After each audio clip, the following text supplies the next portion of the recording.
If you end up with a leak in the coolant system on an Ecotech 1.4 2014 model with the turbo, if you have a leak on the coolant system, a good spot to check would be at the end of this hose. There is a sleeve in here that will crack over time.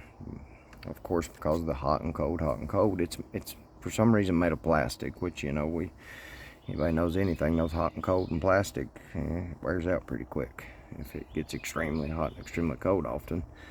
And down here's where I'm leaking at now. There where that bolt is, I got to take that housing off and see if maybe it's a gasket or if the bottom's cracked or what exactly is causing the leak. I was hoping it was just sabotage from the local garage and my bolts had been loosened like they had on the other side.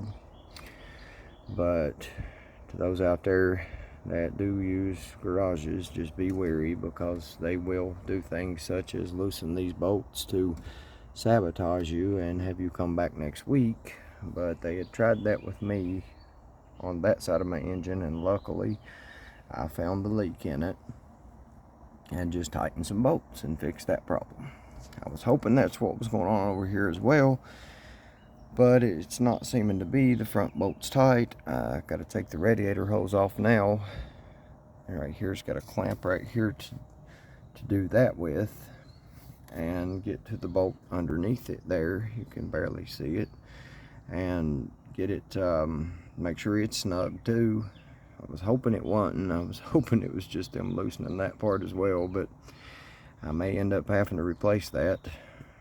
But I just wanted to let you guys know that that is a trouble spot on this 1.4 engine. It's overall a great engine, great on fuel, got great horsepower. It's got that one little fluke right there, that hot and cold on the plastic, and it seeming to need replaced often. I've not owned the vehicle for a full decade yet, and this is the second time I'm coming back to this part in just a few years, and I don't drive it a lot. So just know, if you get a leak in your coolant system, that's a good spot to check. Would be that little sleeve between that fitting, or could possibly be the plastic housing that the thermostat is in. So yeah, you guys have a blessed day, and I hope I helped you out.